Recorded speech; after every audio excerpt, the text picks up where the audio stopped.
Dear student, स्वागत है आपका आरएस के क्लासेस में। आज का हमारा टॉपिक है बजट। आइए जानते हैं कि वर्ष 2024-25 के लिए बजट में क्या प्रमुख प्रावधान किए गए हैं। जैसा कि हम जानते हैं कि भारत सरकार का प्रमुख लक्ष्य है 2047 तक भारत को एक विकसित राष्ट्र बनाना। तो बजट 2024-25 को भी विकसित भारत की थीम पर ही जो है पेश किया गया है। इस बजट में 4 मुख्य जातियों पर ध्यान दिया गया है, जिसमें अन्नदाता, युवा, महिलाएं और गरीब शामिल हैं। इनको ही बजट में 4 मुख्य जातियां माना गया है। वहीं बात करें तो बजट के मुख्य विषय 4 बताए गए हैं, जिनमें पहला रोजगार, दूसरा कौशल विकास प्रशिक्षण, तीसरा एमएसएमई और चौथा मध्यम वर्ग।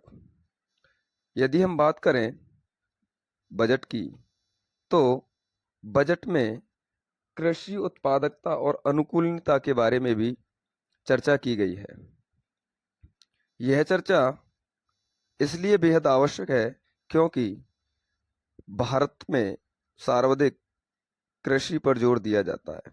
आइए देखते हैं कि बजट में कृषि के लिए क्या व्यवस्था की गई है और उत्पादकता को कैसे बढ़ाया जा सकता है और कैसे कृषि को वर्तमान जलवायु के अनुकूल लाया जा सकता है।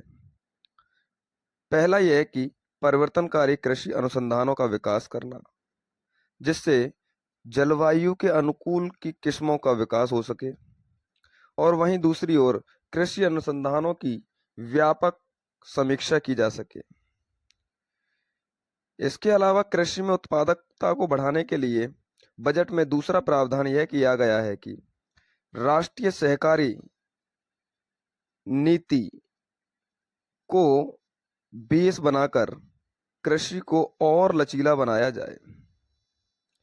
इसके अलावा आत्मनिर्भरता प्राप्त करने के लिए सरसों, मूंगफली, तिल, सोयाबीन, सूरजमुखी जैसे तिलहन फसलों के लिए भी प्रमुखता से इस बजट में बात की गई है।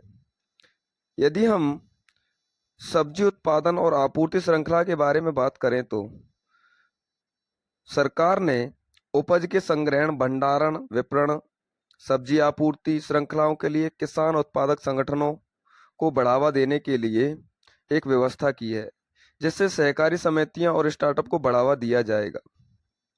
यह व्यवस्था यह व्यवस्था प्राकृतिक कृषि के अलावा झींगा उत्पादन, डिजिटल सार्वजनिक अवसंरचना जैसे क्षेत्रों के लिए भी होगी। अगर हम बात करें कि कृषि में उत्पादकता बढ़ाने के लिए नई किस्मों को शुरू किया जाएगा, किसानों को खेतीबाड़ी के लिए 32 कृषि और बागवानी फसलों की 100 नई उच्च पैदावार वाली फसलों और जलवायु अनुकूल की किस्में जारी की जाएंगी। सरकार ने बजट में यह भी कहा है कि प्राकृतिक कृषि को बढ़ावा दिया जाएगा।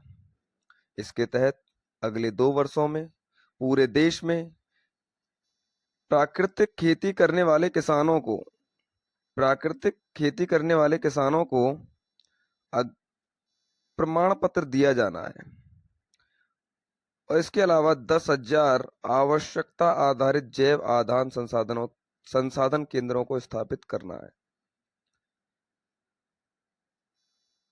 सरकार ने झींगा उत्पादन और उसके निर्यात को बढ़ावा देने के लिए नाबार्ड के माध्यम से इनके वित्त पोषण की सुविधा को बढ़ाने का एक नया सरोकार भी पेश किया है कि किस तरीके से भारत में झींगा उत्पादन और उसका निर्यात बढ़ाया जाए। यदि हम डिजिटल सार्वजनिक अवसंरचना की बात करें तो इस बजट में 3 वर्षों में किसानों और उनकी जमीनों को शामिल करने के लिए डीपीआई की व्यवस्था की जाएगी। वहीं 400 जिलों में डिजिटल फसल सर्वेक्षण को शुरू किया जाना है। इसके अलावा जन समर्थ आधारित किसान क्रेडिट कार्ड भी जारी किए जाएंगे। यदि हम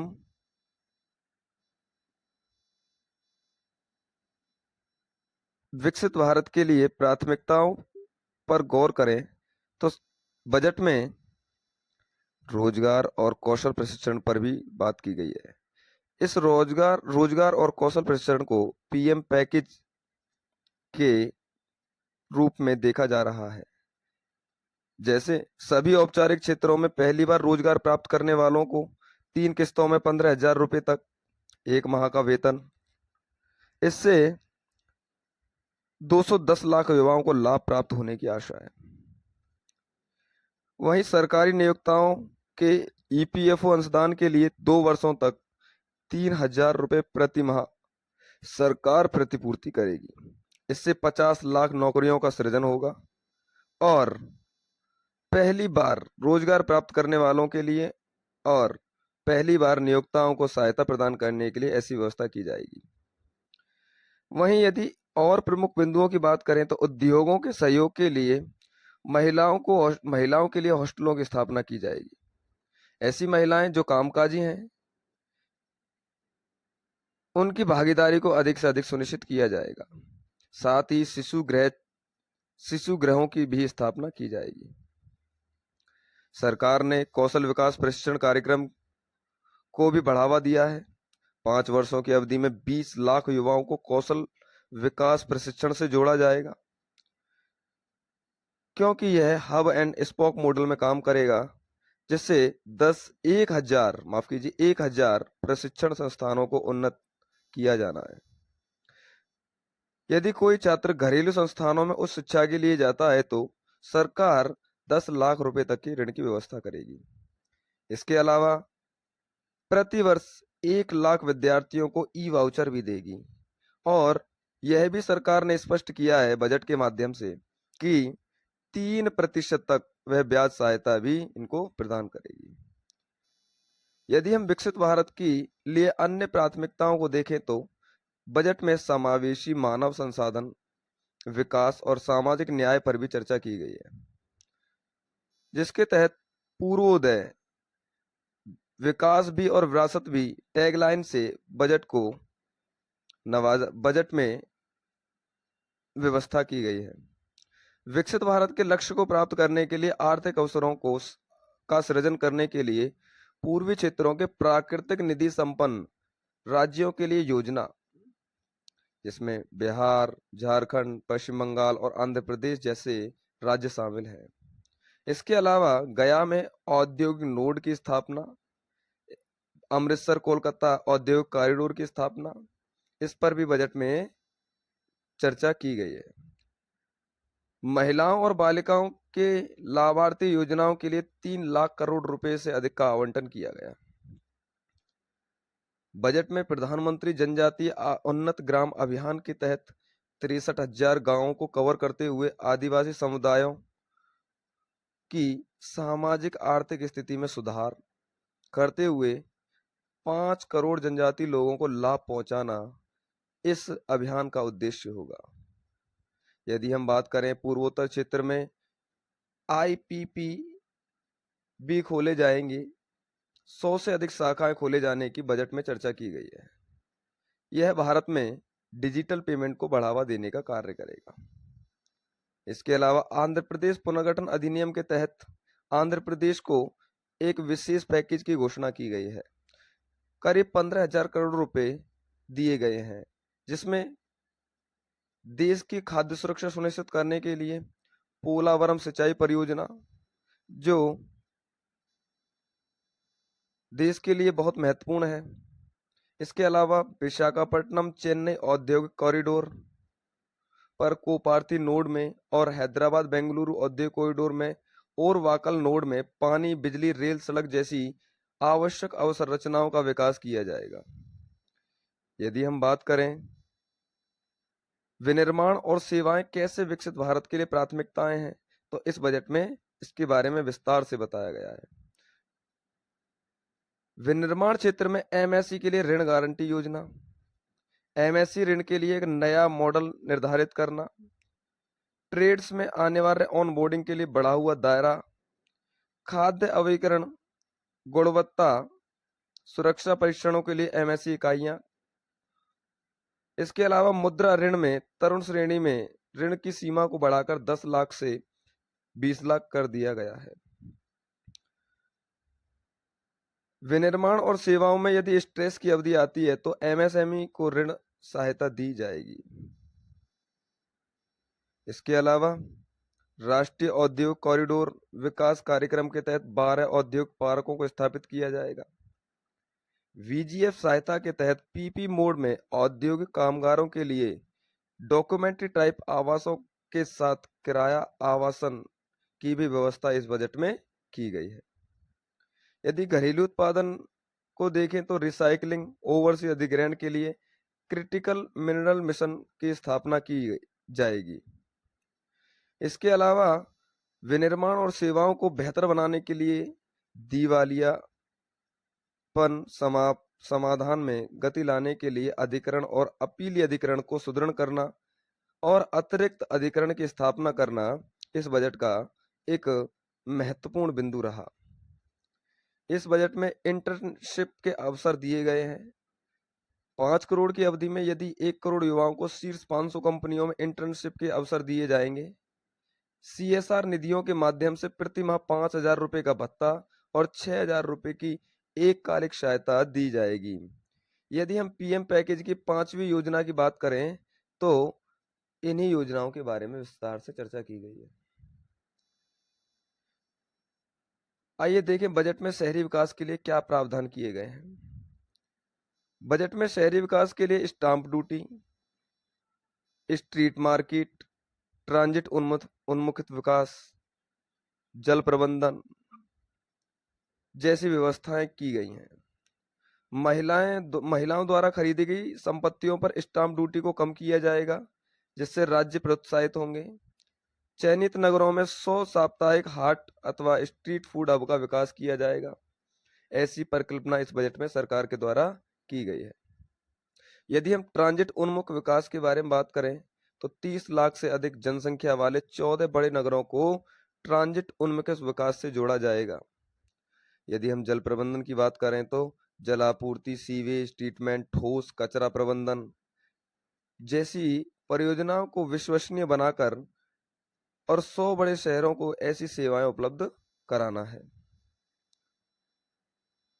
यदि हम आवास एवं शहरी योजना के बारे में देखें तो सरकार के द्वारा 10 लाख करोड़ रुपए का निवेश करके 1 करोड़ शहरी गरीबों तथा मध्य वर्ग की आवश्यकताओं को पूर्ति के लिए पीएम आवास योजना को और बेहतर बनाना है, जिससे अधिक से अधिक गरीबों को घर दिए जा सके।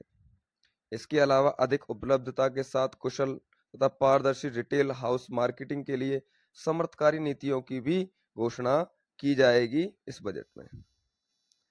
यदि हम विकसित भारत के लिए अन्य प्राथमिकताएं देखें तो ऊर्जा सुरक्षा भारत के लिए हमेशा से एक महत्वपूर्ण बिंदु रहा है। नाभिकीय ऊर्जा के क्षेत्र में निजी क्षेत्रों को भी जोड़ा जाएगा, जिसके तहत लघु रिएक्टरों की स्थापना, लघु मॉड्यूलर रिएक्टर और नाभिकीय ऊर्जा के लिए नई प्रौद्योगिकी और अनुसंधान और विकास करना। इसके अलावा पंप स्टोरेज पॉलिसी भी लाई जाएगी। बिजली भंडारण, नवीकरणीय ऊर्जा और उसकी बढ़ती हिस्सेदारी के लिए भी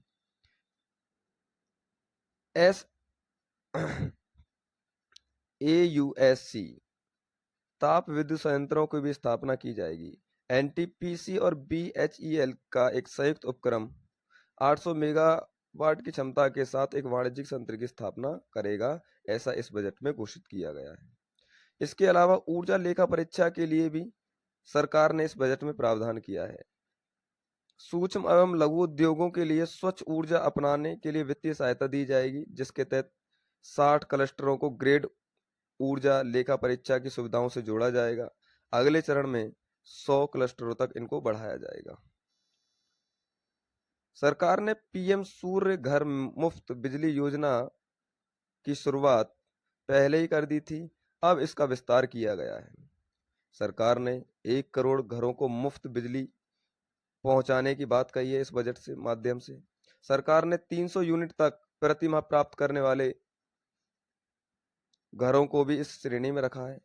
सरकार ने यह भी बताया है कि अब तक 1.28 करोड़ लोगों ने पीएम सूर्य घर मुफ्त बिजली योजना के लिए आवेदन कर दिया है। यदि हम बात करें कि यदि भारत विकसित भारत बनता है तो अवसंरचना के लिए सरकार ने इस बजट में क्या प्रावधान किया है। सरकार ने अवसंरचना के लिए 111 लाख करोड़ रुपए का प्रावधान किया है,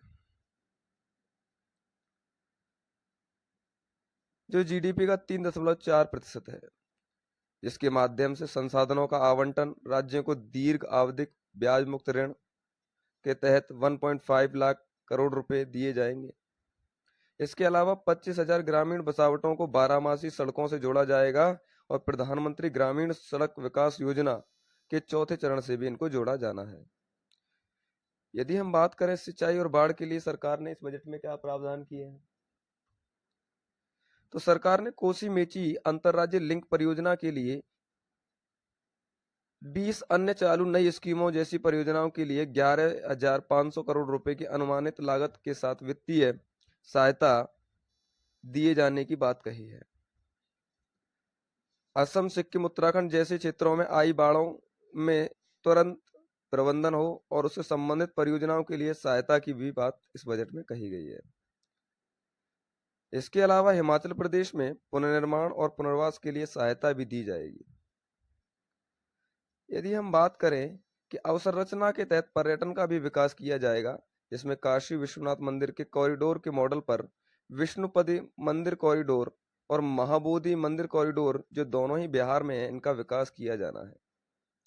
वहीं राजगीर को धार्मिक महत्व का स्थल घोषित किया जाएगा, जो हिंदू, बौद्ध और जैन तीनों धर्मों से जुड़ा हुआ है। इसके अलावा नालंदा विश्वविद्यालय की एक वैश्विक पहचान स्थापित की जाएगी, जिससे भारत की संस्कृति का प्रचार प्रसार और बढ़ सकेगा। इसके अलावा उड़ीसा में पर्यटन स्थलों को बढ़ाने, इसकी दृश्यात्मकता, सुंदरता, मंदिरों, स्मारकों, कारीगरों, वन्यजीव अभ्यारण्यों और प्राकृतिक भौगोलिक सौंदर्यों को भी अवसंरचनात्मक विकास के रूप में देखा जाएगा और ओडिशा के लिए एक विशेष सहायता दी जाएगी।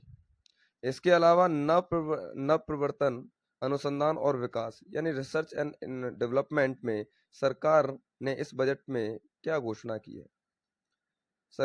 सरकार ने बजट में बताया कि मूलभूत अनुसंधान और प्रोटोटाइप विकास के लिए राष्ट्रीय अनुसंधान निधि शुरू की जाएगी, जिसके माध्यम से 1 लाख करोड़ रुपए के वित्त पोषण के पूल के साथ वाणिज्यिक स्तर पर निजी क्षेत्रों में प्रेरित अनुसंधान और नवप्रवर्तन को सहायता मिल सकेगी। सरकार ने रिसर्च एंड इनोवेशन के तहत 1,000 करोड़ रुपए की व्यवस्था की है, जो अंतरिक्ष अर्थव्यवस्था को सुदृढ़ बनाने का काम करेगा। सरकार ने अगली पीढ़ी के सुधारों को भी इस बजट में बताया है कि किस तरीके से ग्रामीण और शहरी भूमि कार्य किए जा सकते हैं।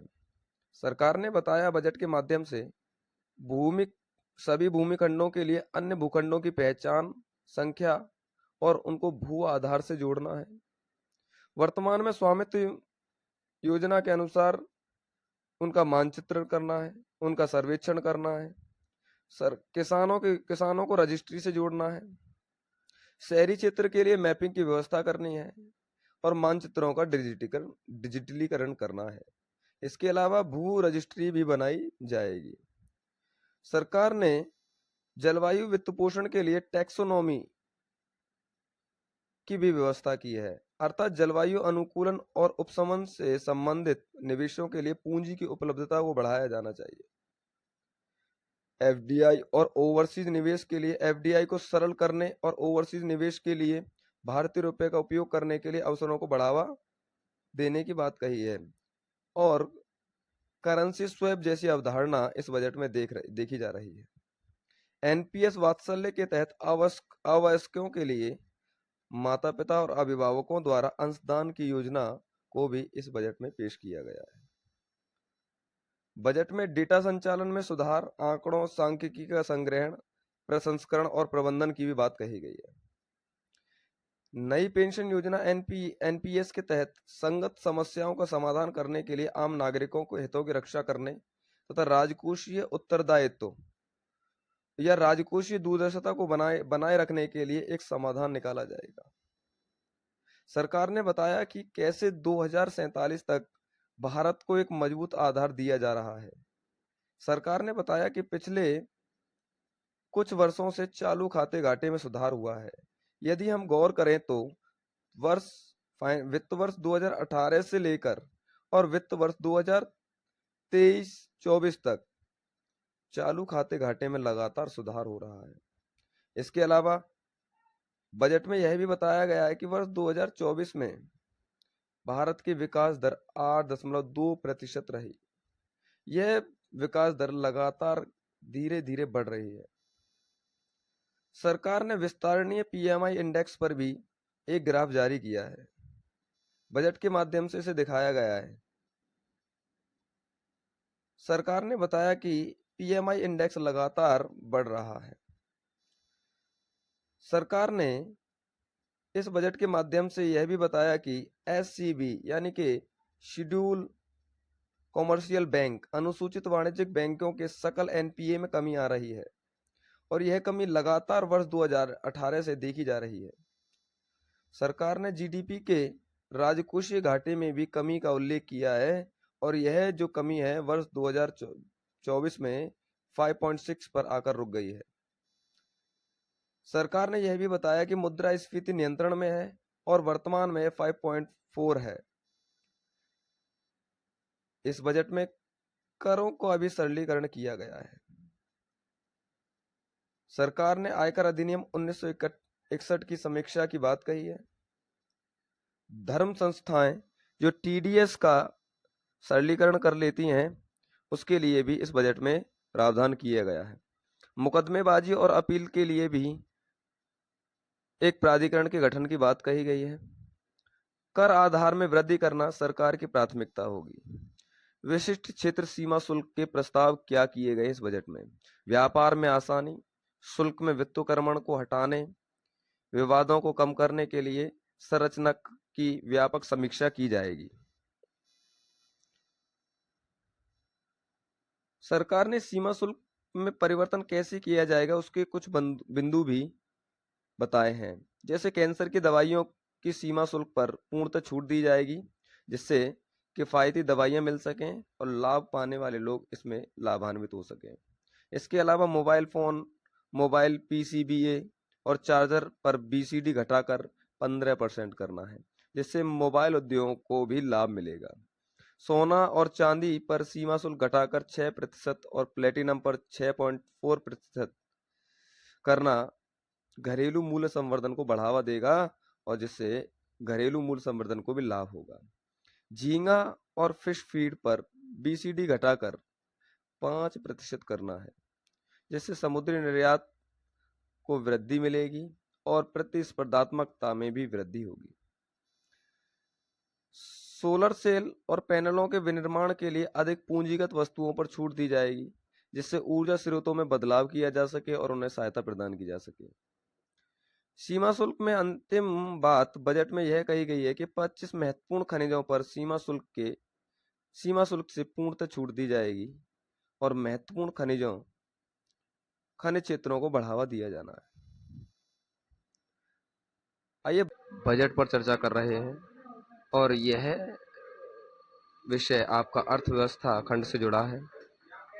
आइए देखते हैं इस बजट में नई कर व्यवस्था को कैसे सरल बनाया गया है। सरकार ने स्पष्ट किया है कि 0 से लेकर 3 लाख तक कोई टैक्स नहीं दिया जाएगा, यानी शून्य टैक्स की दरें होंगी। 3 से 7 लाख के तक 5% और 7 से 10 लाख तक 10% की दरें निर्धारित किए जाएंगी। इसके अलावा 10 से 12 लाख तक 15% और 12 से 15 लाख तक 20%, और यदि वह कोई व्यक्ति 15 लाख से ऊपर कमाता है तो 30% तक उसको खर्च करना पड़ेगा कर के रूप में। इसके अलावा वेतनभोगी कर्मचारियों के लिए मानक कटौती भी निर्धारित की गई है। यह कटौती 50,000 से बढ़ाकर 75,000 रुपये कर दी गई है। वहीं पेंशन भोगियों के लिए पारिवारिक पेंशन पर कटौती 15,000 रुपये से बढ़ाकर और 25,000 रुपये की गई है। आइए चर्चा करते हैं कि रुपया आता कहां से है और रुपया कहां जाता है। सरकार ने वित्त वर्ष 2023-24 के दौरान कहां से रुपया प्राप्त किया, इसका विवरण बताया है। और सरकार कहाँ पैसा खर्च करेगी 2024-25 के दौरान, यह भी बताया गया है। सरकार ने 19% आयकर से प्राप्त किया, 5% केंद्रीय उत्पाद शुल्क से प्राप्त किया, जीएसटी से 18% प्राप्त किया, जो अब तक का सर्वाधिक है। इसके अलावा निगम कर से 17%, 4% सीमा शुल्क से, 1% ऋण विभिन्न पूंजीगत प्राप्तियों से और 9% कर विभिन्न प्राप्तियों से प्राप्त किया। सर्वाधिक जो रुपया इसने प्राप्त किया वह 27% था उधारी और अन्य देवताओं के साथ। आइए बात करते हैं कि रुपया कहाँ जाता है, यानी सरकार रुपया कहाँ कहाँ खर्च करती है। तो सरकार 4% पेंशन पर खर्च करती है, सरकार 19% ब्याज के भुगतान पर खर्च करती है, सरकार 16% केंद्रीय स्कीमों पर खर्च करती है। इसमें रक्षा और पूंजीगत परिव्यय को छोड़कर शामिल किया गया है। इसके अलावा केंद्रीय शुल्कों में सरकार का 21% हिस्सा है, करों में राज्यों का हिस्सा 21% है, वित्त आयोग और अन्य अंतरणों पर 9%, इसके अलावा केंद्र प्रायोजित योजनाओं पर 8% और अन्य व्ययों पर भी 9% खर्च करती है। सरकार ने इस वर्ष रक्षा व्यय के लिए 8% खर्च करने का फैसला लिया है। यदि हम बात करें कि सरकार ने किन मदों के लिए कितना कितना व्यय रखा है, रक्षा के लिए 4,54,773 करोड़ रुपए, ग्रामीण विकास के लिए 2,65,808 करोड़ रुपए, कृषि एवं उससे जुड़े क्रियाकलापों के लिए 1,51,815 करोड़ रुपए। इस तरीके से आप देखें तो कुछ महत्वपूर्ण रक्षा के लिए सर्वाधिक धन रखा गया है। आइए बात करते हैं सरकार ने किन किन स्कीमों के लिए धन को आवंटित किया है। जैसे मनरेगा के लिए 86,000 रुपये, इसके अलावा अनुसंधान और विकास परियोजनाओं के लिए सरकार ने 1200 करोड़ रुपए, नाभिकीय परियोजनाओं के लिए 2800 यानी 2228 करोड़ रुपए, सेमीकंडक्टर के लिए 6,903 करोड़ रुपए, सौर ऊर्जा ग्रिड के लिए 10,000 करोड़ रुपए की व्यवस्था की है। सरकार ने प्रत्यक्ष लाभ अंतरण एलपीजी के लिए 1500 करोड़ रुपए की भी खर्च करने की योजना बनाई है। आइए बात करते हैं सरकार की प्राप्तियां, जो आपके लिए बहुत आवश्यक है कि सरकार की प्राप्तियों का ट्रेंड 2022 से लेकर 2024-25 तक क्या रहेगा और सरकार ने 2022 से लेकर 2025 तक किस प्रकार से राजस्व प्राप्तियां की हैं। तो आप देख रहे हैं कि 2023 में 2022-23 में 23.8 से लेकर और 31.3 तक राजस्व प्राप्तियां बढ़ने की संभावना है, यानी कि लगातार इनमें वृद्धि होने की संभावना है 2022-23 से लेकर 2025 तक। इसके अलावा पूंजीगत प्राप्तियों की बात करें तो पूंजीगत प्राप्तियों में उतार चढ़ाव देखने को मिल रहा है। इसके अलावा राजस्व व्यय की बात करें तो लगातार राजस्व व्यय सरकार का बढ़ा है, 2022-23 के अनुसार से लेकर 2024-25 तक लगातार बढ़ने की संभावना है और यह राजस्व व्यय 37.1% तक बढ़ सकता है। इसके अलावा प्रभावी पूंजीगत व्यय में सरकार को उतार चढ़ाव देखने को मिले, जहां वर्ष 2022-23 में 10.5 था, वहीं यह पूंजीगत व्यय 2024-25 में 15% तक होने की संभावना है। यदि हम बात करें ऑल ओवर बजट की, तो यह बजट विकसित भारत की अवधारणा को प्रस्तुत करता है। वहीं देखें तो हम भारत के आधार भी कुछ मजबूत हुए हैं। भारत ने चालू खाता घाटे में सुधार किया है, जिसमें से वर्ष 2019 से लेकर 2023 तक भारत के चालू खाते घाटे में काफी सुधार हुआ। अर्थात यह हुआ कि भारत ने अपने निर्यात को बढ़ाया है और आयात को कम किया है। इसके अलावा भारत की विकास दर 2024 में 8.2% के आसपास रही, जो निरंतर बढ़ रही है 2021 के बाद से। आइए बात करते हैं विस्तारणीय पीएमआई इंडेक्स की। विस्तारीय पीएमआई इंडेक्स में लगातार सर्विस और मैन्युफैक्चरिंग यानी सेवाएं और विनिर्माण क्षेत्र में सरकार को वृद्धि देखने को मिल रही है, और यह अप्रैल के बाद देखी गई है। एसबी सकल एनपीए में कमी। सरकार ने अनुसूचित वाणिज्यिक बैंकों एसबीसी यानी कि अनुसूचित वाणिज्यिक बैंकों के लिए सकल एनपीए में कमी आई है। सरकार ने लगातार वर्ष 2018 से लेकर 2024 तक इनमें लगातार कमी हुई है और यह कमी जो है काफी महत्वपूर्ण साबित है। सरकार ने मुद्रास्फीति पर नियंत्रण के लिए भी काम किया है। सरकार के द्वारा मुद्रास्फीति को नियंत्रण करने के लिए भी काम किया है। इसके अलावा जीडीपी में राजकोषीय घाटे में भी लगातार कमी आ रही है और यह राजकोषीय घाटे में कमी आना एक भारतीय अर्थव्यवस्था के लिए अच्छा संकेत साबित होगा।